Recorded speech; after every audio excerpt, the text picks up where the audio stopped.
In the heart of this nation, under skies so blue, there's a spirit that's stirring, values strong and true.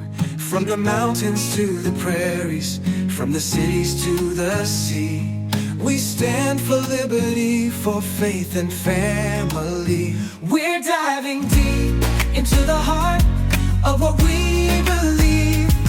Conservative values in our souls, they're interweaved. With courage and with honor, we'll hold our ground. For freedom, for tradition, in this land we found. Welcome to The Deep Dive. We're the show that pulls back the curtain on complex topics, really giving you that shortcut to being truly well-informed. Today, we are plunging into a digital realm that, well, it often operates right under our noses, yet it stays largely unseen for most people. I mean, think about it. Underneath the familiar platforms lots of us use every single day, there are these hidden spaces, and they exist with a much, much darker purpose than, most people realize. So we're embarking on a deep dive into what people are calling dark Discord communities. These are servers that maybe on the surface seem harmless or perhaps just a bit edgy, but actually they're being weaponized for some pretty sinister activities. We're talking things like radicalization, coordinated harassment campaigns, even leaking national secrets. Yeah. Our mission today for you is pretty clear. We want you to really grasp how these digital underworlds get built, why they manage to thrive, especially on platforms like Discord, and maybe most importantly, what practical steps can actually be taken to, well, disrupt them. It's about understanding a really critical online challenge. Not just from the headlines, but from the inside out. And here's something, an initial aha moment that I think you'll find particularly striking. Discord itself, a platform we often link with positive stuff, right? Gaming guilds, study groups, creative projects. It's being repurposed. It's very architecture. The tools it offers are being twisted to enable these shadow communities. It's a real paradox, isn't it? The tools meant for connection becoming tools for division and harm. It is. It's a really important observation. And what's fascinating, drawing from research, like Samuel Carter's work, behind the screens, is that this very public perception, this sort of innocuous view most users have of Discord, it actually provides almost perfect camouflage. For so many, it's just a chat app. But behind those perceived closed doors, these hidden servers, they become incredibly fertile ground for something, well, much more insidious. Okay, so if these dark communities are out there, hiding in plain sight almost, how exactly do they build these hidden digital fortresses? I mean, they're not just popping up publicly for anyone to stumble into, are they? How do they really keep things under wraps? You've hit on a crucial point there. They're incredibly structured, built with layers of secrecy. Our analysis shows they are almost exclusively invitation only. That's a huge contrast to public forums, right? Entry often starts in what you might call soft rooms. Think general chat channels, meme zones, that kind of thing. Right, like a waiting room almost. Yeah, exactly. They act as a sort of psychological antechamber. New users get gradually exposed to more extreme content over time, and roles permissions. They're meticulously managed. This creates these intricate hierarchies, and it constantly tests loyalty. It's a careful process, ensuring individuals get, deeply committed, maybe even desensitized, before they get access to the deeper, more illicit parts of the server. The really harmful stuff. Where the truly harmful or illegal activities are coordinated, yeah, it's a slow burn indoctrination, really. Wow, that sounds like navigating a very deliberate digital maze, like you're proving yourself at each turn. But surely it can't be just Discord they're using for all this. It feels like they'd need more than one platform to stay hidden and avoid getting shut down. That's absolutely correct. Discord is rarely, if ever, the sole platform in their toolkit. Our findings consistently point to this idea of cross-platform scaffolding. The initial hooks, the recruitment, that often happens on more public sites. Think Twitter, Reddit, maybe some fringe forums. Places where they can cast a wider net. Precisely. Once someone shows interest, or maybe an openness to certain content, they're quickly funneled into Discord. That's where the core community building happens, the day-to-day coordination. But, and this is key, for the really sensitive stuff, we're talking illegal files, dangerous manuals, detailed plans. That stuff is typically stashed elsewhere. On third-party sites, away from Discord's direct moderation. Offloading the risk. Exactly. And to dodge bans and detection, they'll use encrypted messengers like Telegram and loads of disposable accounts across all these different platforms. It's a whole multi-layered digital ecosystem designed purely for evasion. Okay, here's where it gets, I think, really interesting and honestly quite unsettling. It's the way these communities weaponize something as seemingly harmless as humor. It just feels so counterintuitive. Yeah. How can jokes be part of something so dark? It is. It's a critical tactic and, yeah, deeply disturbing. Memes, edgy jokes, that kind of ironic banter. It isn't just for laughs in these spaces. They function as really sophisticated grooming tools. Grooming tools, how so? Well, this type of humor makes extremist content remarkably palatable. It basically cloaks indoctrination as just entertainment. Think about it. A truly shocking idea, maybe something abhorrent. Delivered as a joke, it can bypass a new user's initial resistance, their moral compass even. Lowering their guard. Exactly. And within these groups, things like points, ranks, shared in-jokes, they foster this incredibly powerful sense of belonging. But at the same time, they systematically erode empathy towards anyone outside the group. It actively builds an us versus them mentality. The humor normalizes hateful ideologies. It makes the unthinkable gradually become, well, accepted, maybe even celebrated within that bubble. And while they're doing all this, Yeah. building these layered communities, using jokes as weapons, they must feel incredibly secure, right? Hidden away in their corners, they probably think they're untouchable. Oh, they certainly want that perception. They want everyone, especially new recruits, to believe it. Members often boast, quite loudly actually, about their operational security, their OPSC. They use code words, burner accounts, link scrubbing, trying to cover their tracks. They genuinely seem to operate under this illusion of total secrecy. But it is an illusion. It often is, yes. The reality, as research has shown time and time again, is quite different. Leaks happen. Subpoenas uncover conversations. I mean, most infamously, Discord logs themselves have been directly used as evidence in major criminal cases, national security investigations even. It definitively proves that their supposed security is often just, well, a dangerous illusion. The digital breadcrumbs are still there. They almost always are. They talk a big game about OPSC, but digital trails are hard to erase completely. Okay, so let's connect this back to Discord specifically. It's fascinating how they operate, sure, but it all begs the question, what is it about Discord? This platform so many of us use for normal things. What makes it such an attractive breeding ground for these kinds of groups? It feels like it was built for gamers, not this. That's exactly the paradox we need to unpack. The very features, the things that make Discord so appealing and so powerful for legitimate users. Things like free servers, right? Highly customizable roles, the ability to use bots, integrated voice chat. These are precisely the features that make it a potent tool for extremists too. Can you give an example? Sure. Think about roles. They can be configured to build these incredibly intricate tiered hierarchies, perfect for a gradual radicalization process, right? Or events that can be staged in voice channels for coordinated discussions, or even intense indoctrination sessions away from easy text scanning by moderation tools. Voice is harder to monitor automatically. Much harder. And bots, designed to automate tasks, they can be repurposed to just rapidly and widely distribute harmful content, propaganda, whatever. It makes their operations incredibly efficient. So what this really boils down to is that these aren't system bugs they're finding, they're features. Features being maliciously exploited. That's a truly chilling thought, that the tools of connection are being turned into tools of division like that. Yeah. But surely Discord is fighting back. They must be aware of this problem. Oh, absolutely. And it's really critical to acknowledge their efforts. Discord has invested heavily in trust and safety, a lot. If you look at their transparency reports, they clearly show thousands upon thousands of servers and accounts being banned every quarter across all sorts of policy violations. They are actively trying to detect and mitigate these threats. There's always a but, isn't there? Well, the but is that enforcement, by its very nature, is often reactive. It has to be, to some extent. This means determined groups frequently adapt their tactics faster than platforms can roll out new detection methods or patch existing vulnerabilities. It's this constant game of cat and mouse. And that's precisely why industry collaborations, things like the Roost initiative you mentioned. Right, where tech companies share info. Exactly, where they share threat intelligence, detection methods. Those collaborations are vital. They aim for broader, more unified risk detection across the different platforms.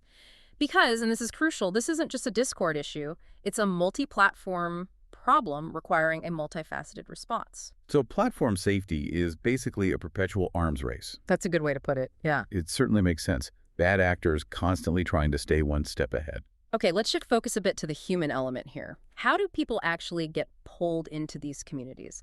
What does that insidious process of recruitment and radicalization really look like on the ground? It's usually a calculated, multi-phase psychological process.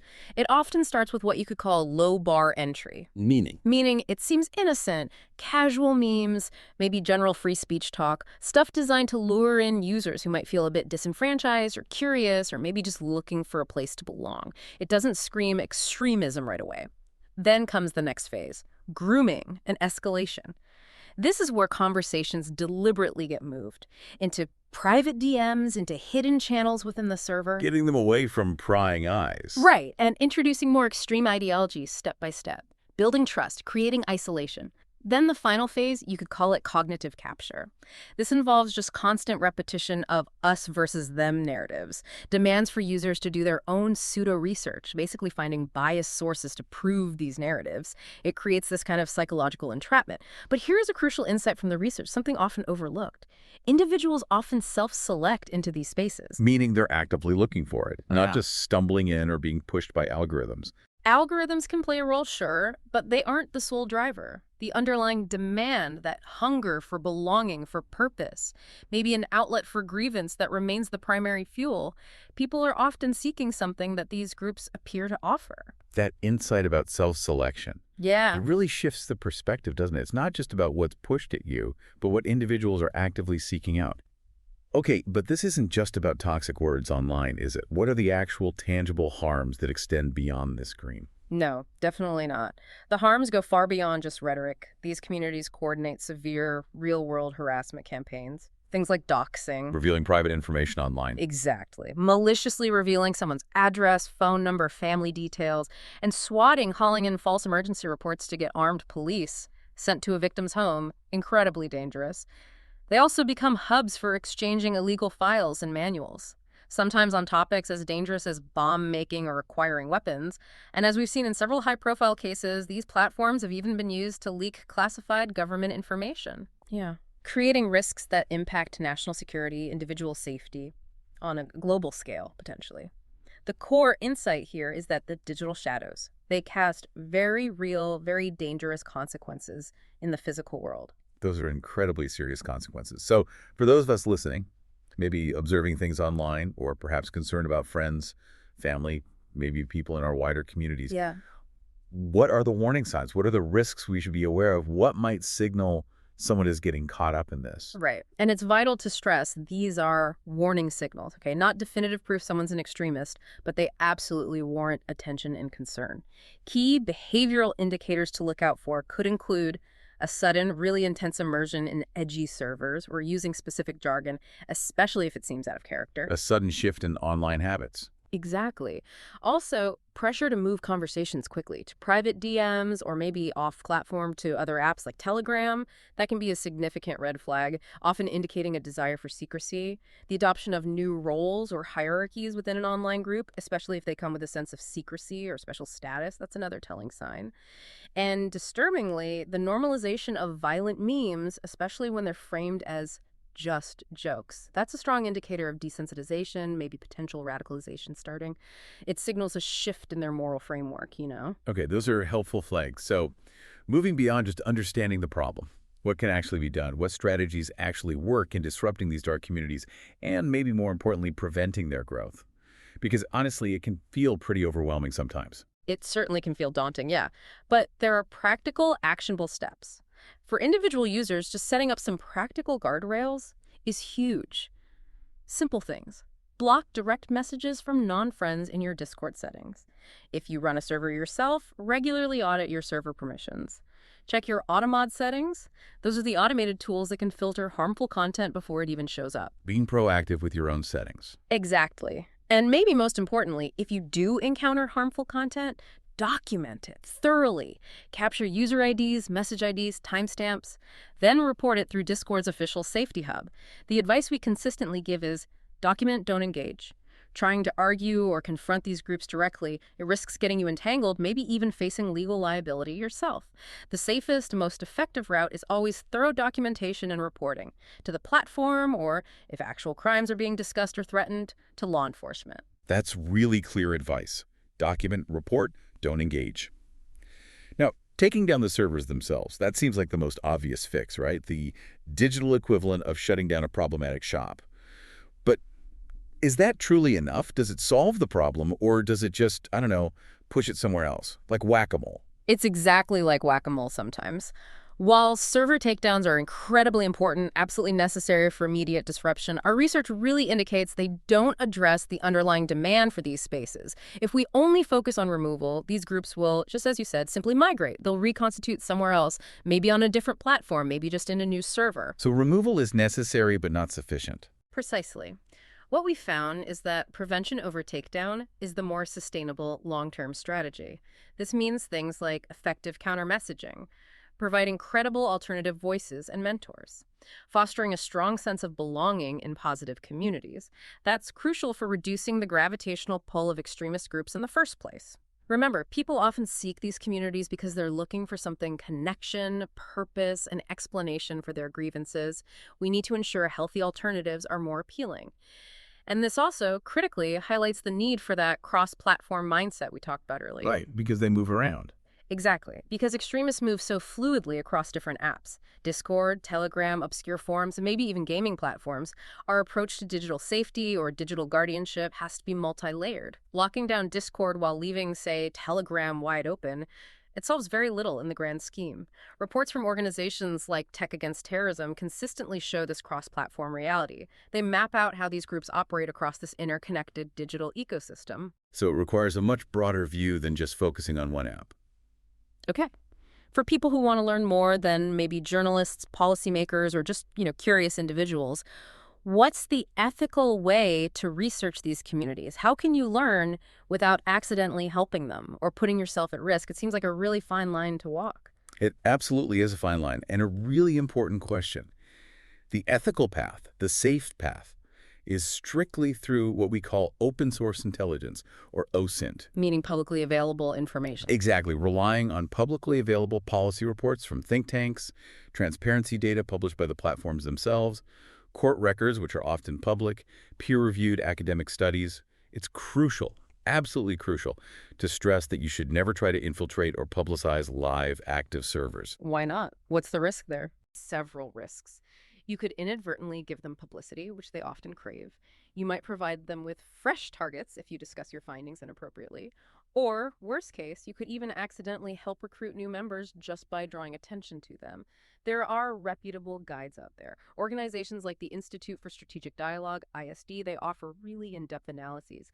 Tech Against Terrorism publishes robust reports on propaganda ecosystems.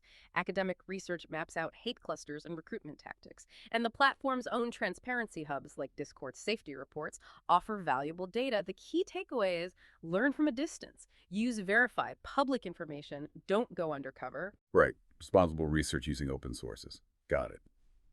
Well, today we've certainly taken a deep dive into the shadows, haven't we? We've uncovered how these dark Discord communities really skillfully blend things like humor, secrecy, and that cross-platform movement to fuel some pretty ugly online behavior. We've peeled back the layers to see the serious harms they inflict, from that quiet, insidious process of radicalization to very real-world threats like doxing, swatting, and even leaking classified info. But importantly, we also talked about the fact that while these digital shadows are very real, so too are the tools and the strategies we have to combat them. From those simple guardrails you can put in place yourself, to the vital importance of documenting and reporting, not engaging, and looking at that bigger picture strategy of prevention over just takedowns. There are concrete ways to push back. And maybe this raises a final important question for all of us to ponder as we step out of this deep dive today. If those fundamental human needs, the need for belonging, the need for a voice, even to express grievances, if those are what truly fuel these digital shadows, then how can we collectively, in our own offline and online communities, work harder to strengthen the positive, the inclusive spaces, the ones that offer genuine connection and real purpose? Because by nurturing those healthy connections, we might just weaken the gravitational pull of those dark corners, making them far less attractive to those who are searching for a place to belong.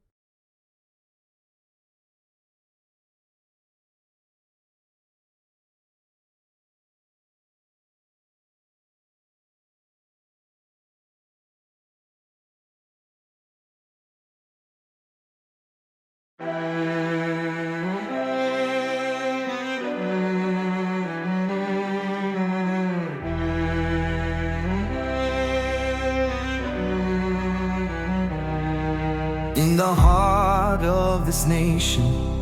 Under skies so blue, there's a spirit that's stirring, values strong and true.